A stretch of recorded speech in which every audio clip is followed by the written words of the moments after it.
Welcome to Built to Go, a van life podcast. I'm your host, Jeff Wagg, coming to you from the College of Curiosity. This time, in episode 51, we're going to talk about how to approach your van build now that you have a van. Assuming that you have a van. We're also going to talk about Octane and what those numbers mean and what you should do for your van. A tale from the road that frankly gives me the creeps. A product review of the UCO Candle, and a place to visit involving lots of cactuses. Hello everyone, thank you very much for joining us here for episode 51. This episode is going to have a couple of different things in it. We're going to have our first submitted Tales from the Road, which I'm going to read, and you'll understand when I do. We're also going to have an ad. I know everybody hates ads, but this podcast does cost me a little bit of money every month, and I should offset that somehow. So I'm going to have a little bit of an ad in the middle. Not a big deal. Not going to change anything in the nature of the podcast. And heck, you actually get something free out of it. So we'll get to that. Okay, we're going to assume that you have finally found your van. You're done. Now that you have your van, it is the best van. It is exactly the van you want. It is yours. Don't feel overwhelmed. Well, all right, I can say that, but that's not so easy. You generally will have an idea of what you want, but getting there seems so far away that it's hard to know where to start. So I'm going to go through the steps that I took and how I built out my van, and hopefully that will help you get an idea of what you need to do. I had an old professor who I didn't get along with very well, but he did have this one good witticism, which was, divide until trivial, and then conquer. Anytime you have a big problem that seems insurmountable, just chop it into little pieces. You might not be able to eat a 10-ounce porterhouse steak all in one bite, but if you cut it up into little bites, you can get through it. At least I can, and with some gusto, I might add. So the first step is to figure out what you want. Make a list of the things you want in your van. What do you want to be able to do in your van? What kinds of things do you have? Now, you may not actually get the things on this list. You might change these things, but you have to start somewhere. And that's the starting point. Do you want to be able to take a shower in the van? Or do you want to just have a way to deal with showers? Do you want a toilet in the van? How many people do you want to sleep in there? Do you want to have heat? Do you want to try to have air conditioning? Although I'm telling you that is a large hurdle to get over. All those things, make a list. And don't be afraid of being a little bit grandiose. A big list of things that are hard to attain is okay, as long as you understand that you might not be able to get there. If you have a list that just says, well, I need a place to sleep, that's not going to help so much. Now that that's done, put that list away and go sleep in your van. Yes, really, go spend a night in your van empty. Bring a sleeping bag, bring a pad, bring some cardboard boxes, do whatever you want to do to be comfortable in there, but no permanent building. Just go spend a lot of time in your van. And you know what? It's going to suck. Yep, it's not going to be your favorite time in the van. When I did this, I bought my van in February, and I immediately had to take a trip from Chicago to New England. So I put a cot in the back, and I had some plastic drawers, like from the dollar store, and I put them in back, and I had a water jug and a bowl, and I didn't need a cooler because it was freezing, and I went out on this trip, and that first night in the van was cold and wet and miserable. And I thought to myself, why am I doing this? But then I thought, I should do this, and I should put this here, and wouldn't it be nice to have this? And that is the point of this exercise. You go through this 1 or 2 nights of suck, and you are going to have such a great perspective on what you need and what you want to do that it's going to inform the whole rest of your build. I highly recommend it. Yeah, it's no fun. Sure, you can just do it in your driveway if you want to, but do it. It is so valuable. After you get back from that trip and have a good night's sleep, hopefully, take some time to sketch out what you want. Now, you don't have to use any of the fancy software. I mean, Simply 3D, there's all kinds of software out there that will help you build your van. You can be as fancy as you want. But honestly, if you've got a piece of paper and a crayon, you've got all you need. Try to figure out where you're going to put things. Where's the bed going to go? I recommend you start with the bed because, as I've said a few times lately, the bed is the most important part of your build. If your bed is uncomfortable, the rest of your build almost doesn't matter. So start with your bed. Do you want to go horizontal or lengthways? How high do you want it? Do you want the bed to be removable? Do you need the bed to be expandable? Whereas it's sometimes just for one person, sometimes it's for two, or maybe it's for two and a couple of dogs, or whatever your situation is. Sort that out first. And then once the bed's done, then we can move on to the other stuff. Start thinking about where your wires and pipes are going to go. Okay, you've decided you want to put your sink here. That's great. Where's the water going to go? Where are the tanks going to go?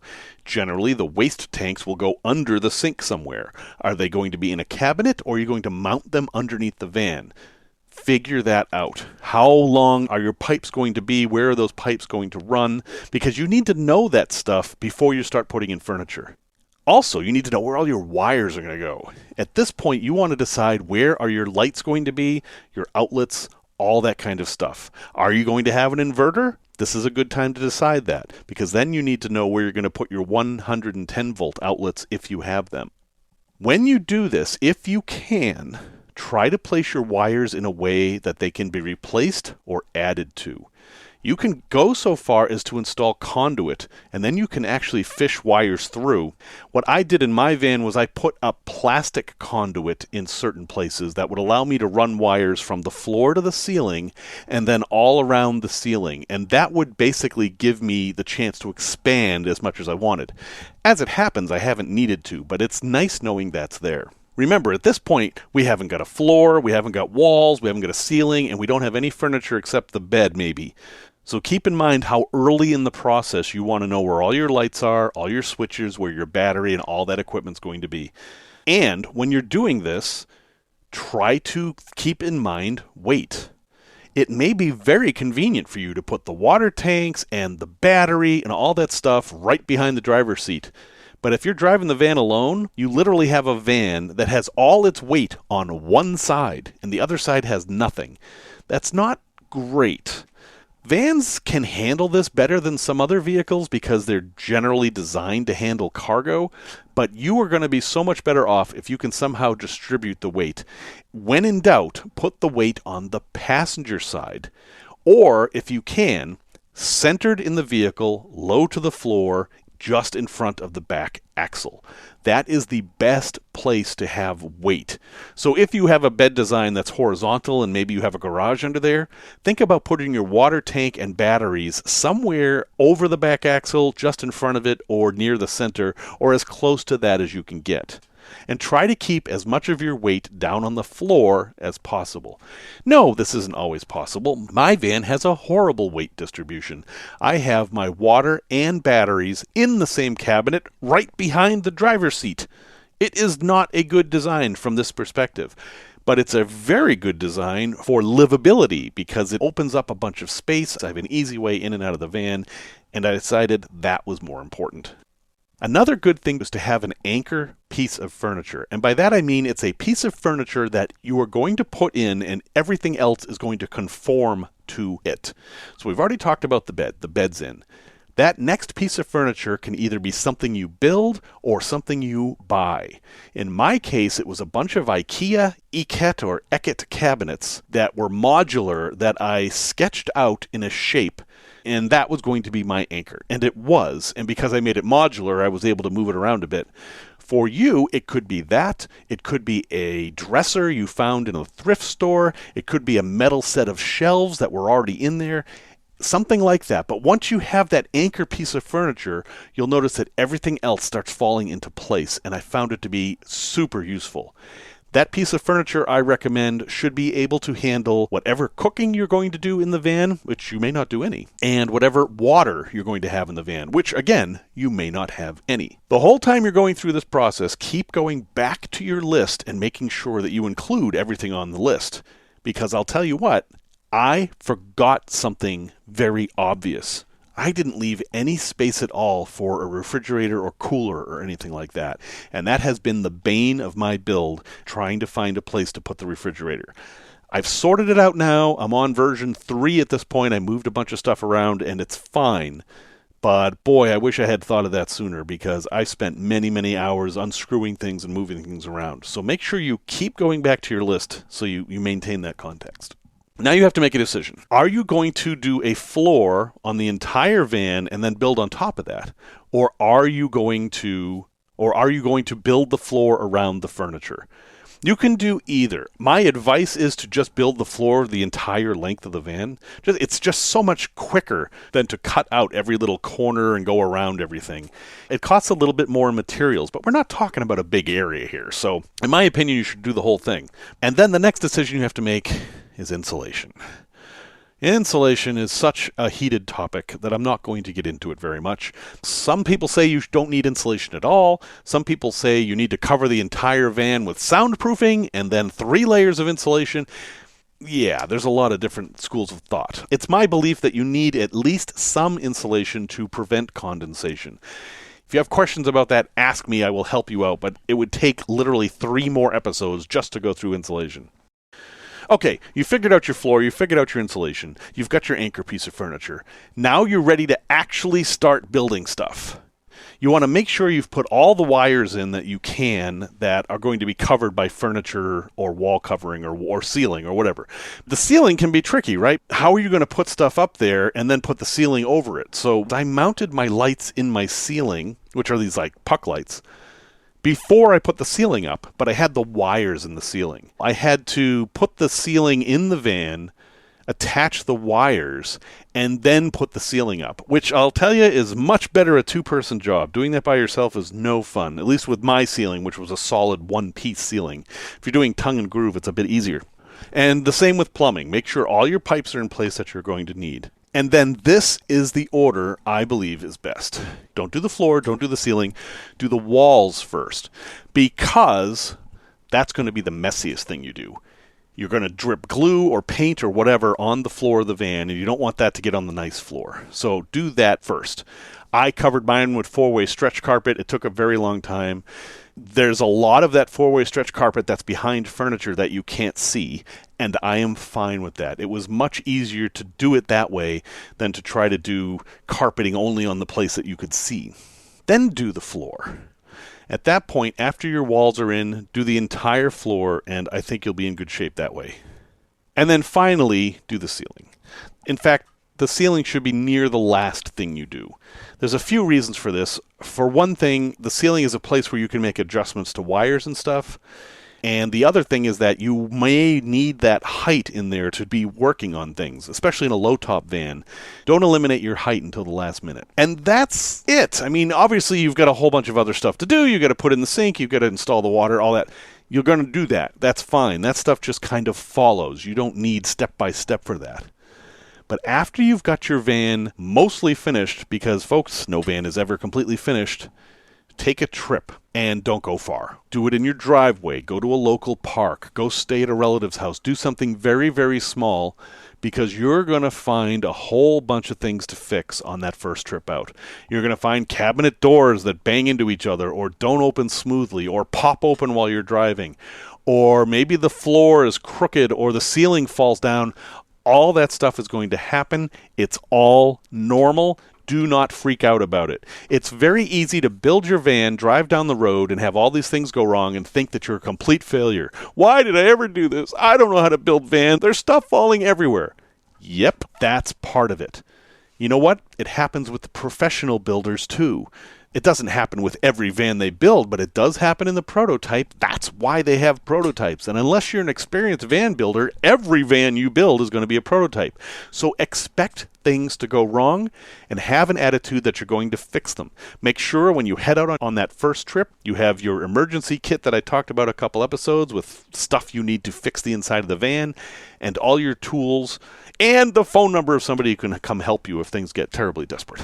Those are the basics of how to approach a van build. My goal in telling you this was to take that big, huge mountain of holy cow, how am I ever going to do this, and break it down into these little hills that you can come over. And no, you don't have to take any of my advice, but you can take that approach of chopping it into pieces, and you're going to find that you can do it.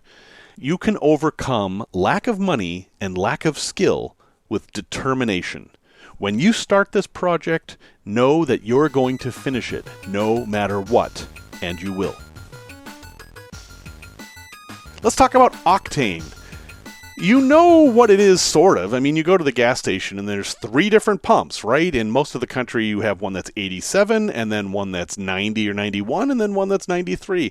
And the prices are different, but what actually is the difference? It's also important to know that sometimes that price difference is huge. In Chicago, typically, the price difference between the lower octane and the higher octane is a full $1. So if you get 20 gallons of gas, it's $20 more for that higher octane gas. Is it worth it? Typically, no. Higher octane means gas only burns at a higher temperature, which is good for your engine. Also, many of these companies will put extra additives in their highest level of gasoline that helps keep the engine cleaner. Those are good things. The more octane you have, the more gas mileage you get. That is also good. But your engine is probably designed to take 87. It's in your owner's manual. You can check it out. Higher performance engines that have what's called a higher compression ratio, they tend to need gas that is of higher octane. If you buy higher octane gas than your engine needs all the time, you're probably wasting money. That little bit of extra gas mileage isn't going to offset the extra money you spent, especially in a place like Chicago. Those additives, well, you don't need them all the time. If your engine is a little bit older, yeah, sure, maybe run a tank of high octane through from time to time. Also, you may have noticed that as you go west in the country into the higher altitudes, those numbers change. Suddenly, 85 is the lowest one rather than 87, and 90, suddenly that's the fancy gas, where back east, that was just the mid-range gas. That's because at higher altitudes, you don't need as much octane. But more octane is still better. So it's kind of an efficiency thing. It actually costs more money to produce gas with a higher octane. Check your owner's manual. Mercedes is the only van I know that maybe wants higher octane than 87 on a regular basis. If you know of another one, let me know. But that's all you need to know about octane, really. You're usually fine buying the cheapest gas possible. I've found an app that makes it dead simple to buy and sell stocks, even if you don't know what you're doing. And that app is Robinhood. I've used it for years without a hitch. No contracts, no hidden fees, no gotchas. When you open your account, they give you a free stock. That's right, 1 share of a publicly traded company will be yours. It could be a big name like Apple or Google, but more likely it'll be a smaller stock like Zynga or Sirius. And they'll give me a stock too, which helps keep the show going. There's a link in the show notes, but the URL to give it a try is join.robinhood.com/JeffW118. If you decide it's not for you, sell the stock, keep the money, and close your account. Easy peasy. I promise to only promote products that I use and trust, and Robinhood is one. If you have a different experience, please let me know, and thanks for giving it a look.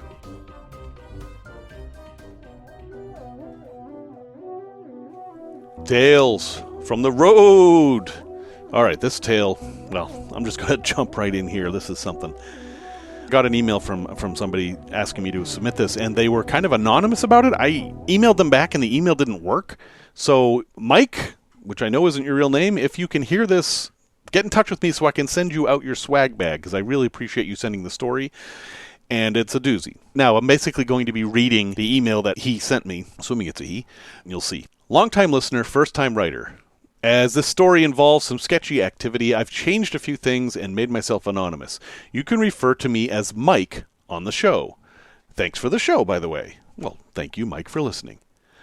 A couple of years ago, I had a job that was basically house-sitting at construction sites. I'd stay the night in my van and make sure everyone had what they needed. It was chill, and sometimes I'd ask my partner to join me to hang out nights. This particular night, she said she didn't feel like it, so I just did my thing. But at 9 p.m., she said she was feeling lonely and asked if she could come out. I said sure and gave her the address. I went about my stuff, and about an hour later, I got a text that asked for the address again. I gave it to her. The GPS can't find it. I thought that was strange, since it was on a main street in a town not far from a major city. I tried to text her through it, but her responses didn't make much sense, so I called her. What she told me was strange. She said the GPS kept talking to her, but wasn't making any sense, and that she didn't know where to go. I asked her where she was. I'm next to a big truck. It's red. Are you at a truck stop or a rest area? Can you see any landmarks? No, there's nothing here except this truck. It's running. Her voice was odd, and at this moment I thought something was wrong. I asked her a series of questions, trying to find something to find her. How long have you been driving? Did you pass a McDonald's? Do you remember any street signs? I saw something that said Smith Exit or something on the highway. Well, that wasn't much to go on. I jumped on Google and plotted what should have been her route. I went through all the interchanges along the way and found something called Smith Road. So I knew she'd made it past that point, but it still wasn't enough to find her. I knew I had to find her because she was getting less and less coherent. I put the phone on speaker and started heading towards Smith Road. As we talked, the conversation got more bizarre. She kept saying that all she could hear over the phone was da da da da or thump thump thump thump. She wasn't able to answer my questions. So in my clearest and firmest voice, no yelling, I said, "Hey, it sounds like you've got something going on with you. I want you to park, turn off the car, and wait for me. I'm coming to get you." "Where should I park? The truck is gone." "Right where you are should be good." I had no idea what was going on, but it was something, and I was heading towards the only thing I knew, Smith Road. I'd be driving on the interstate on the other side of the road, so I hoped to see her car. If I got to Smith Road and didn't see her, I'd turn around and start looking around at each exit. And if that didn't work, I'd call the police. Lucky for me, she had a distinctive car, a little Jeep with a custom top that was easy to see. I was hoping that would be enough for me to spot her. Our conversation got more and more disjointed, and she finally hung up on me. I got all the way to Smith Road, but there was no sign of her. I took the exit and headed over the interstate to start heading the other way when I saw her, and I nearly shit myself. She had stopped her car right in the middle of the exit ramp. Not on the side, right in the middle of it. If a semi had taken that exit at speed, it wouldn't have been able to miss her. I pulled off the road near her and rushed to her door. She seemed confused, but completely unaware she was in grave danger. As fast as I could, I got her into the van, put on the seatbelt, and asked her to sit still while I moved her car. I moved the car and hopped in the van to find out what was going on. She didn't know. She assured me she didn't need any medical attention, and during the course of our conversation, I learned that she'd been drinking, no surprise, and she had just started a new medication that might interact. And yes, they did interact. She was terrified of anyone finding out, so she refused to let me take her to a hospital. Not knowing what else to do, I wrote a hasty note saying the car would be gone by morning, put it on the dashboard, and then had to figure out how to deal with her, her car, my van, and my job. I hit on taking her to a hotel in the van. I put her in a room and made sure she was okay, but took the keys and then Ubered back to her car. Telling the Uber guy how to get to an exit ramp was its own adventure, because these things don't have addresses. That accomplished, I returned her car to the hotel, checked on her again, and went back to my job in the van with her keys. When the night was over, we had breakfast and talked about what had happened. She agreed to reconsider her drinking, but I'm not sure she ever realized how close she came to spending the night in jail, or much, much worse. Stay safe out there, Mike. Well, Mike, I have to give you credit for your resourcefulness in finding her, and I'm very glad things turned out all right. Wow, what a situation, and I think if anything it goes to show how important it is to have a cool head whenever dealing with things like this, and it sounds like you did, so kudos to you. And yes, try to get in touch with me, and I will send you your swag bag. And if you have a story like Mike's, or not like Mike's, please send it to me. I know I'm begging at this point, but that's where I'm at. Okay, product review. I'm going to review the UCO Candle. Now, I've had one of these things for years, and it's basically a candle lantern, and it's kind of cool. It collapses into this little tiny compact unit, and they sell them with these special candles that are super high density and last 9 hours, but they're still not very big. They're like the size of half a carrot, say. Lately, they've been selling these things as not only a light source, but a heat source, and in my experience, you know what? These things are pretty good. You're not supposed to use candles in tents or in any kind of enclosed vehicle, really, but these are as safe as they could possibly be. They're covered with glass. If it tipped over, they're designed so the candle will go out right away, and nothing is hot enough to actually ignite anything at that point. So if you're the kind of person who likes candles, these are a good option. They come with a handle so you can hang them off of a hook, and like I said, you can close them up so they're super compact, they'll easily fit in your pocket. Lately, they've come out with a 3-candle version, which I haven't used myself, that they advertise as being able to provide heat as well.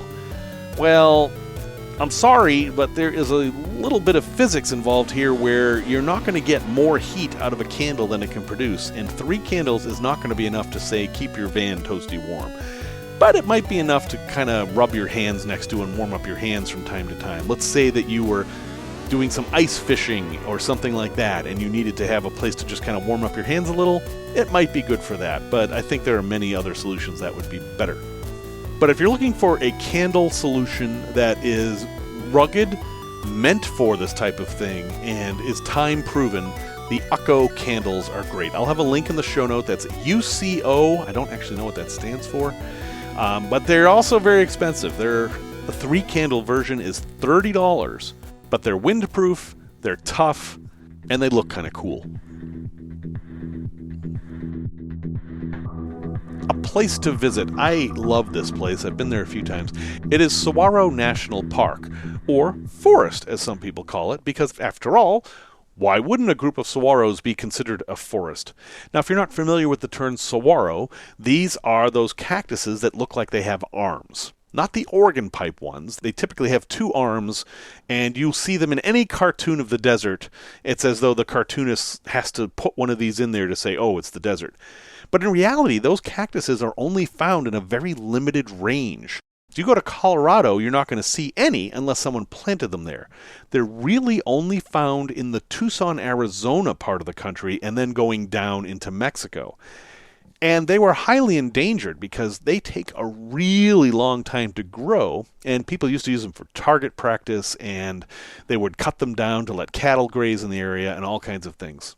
They're really cool. They're majestic. There are all kinds of animals that live in them, such as there's a species of owl that lives just in the saguaro. It kind of drills a hole in there and makes a nest. And they look otherworldly. So this winter, if you're looking for a place to go to get away from people that's warm, I highly recommend Saguaro National Park. It's not far from Tucson at all. You have all the services in the world there, and there's lots of space just to drive around or hike around. But don't mess with the cactus. People will get very angry with you, and sometimes the cactuses fight back. There's a story of a man shooting a cactus with a shotgun, and the cactus fell on him and killed him. So don't do that. Also, if you want, you can actually buy little baby saguaros and bring them into your van and try to grow them. But know that the biggest of these that you're seeing are hundreds of years old. I'll have a link in the show notes because you might not know how to spell saguaro. Okay, Q&A. I got a lovely question from Beryl. Thank you very much, Beryl. And it was basically, how do you charge your laptop without an inverter? This is a very interesting question. If you have an older Mac like I do, or if you have an older PC like I do, they may require 19 volts. That's typically the output of a normal laptop computer from the brick. You don't have that in your van. You've got 5 volts, you've got 12 volts, you don't have 19 volts. And while you could buy a device that would just up the voltage, you're probably going to use an inverter to charge these laptops. Now, the good news is that you don't need much of an inverter. You don't have to go out and buy a 1,000-watt pure sine inverter. You can get by with a crappy $15 100-watt, plug it into the cigarette lighter inverter, and that will charge your laptops. That brick that comes with the laptops does a lot of stuff. It conditions the power and makes sure it's right.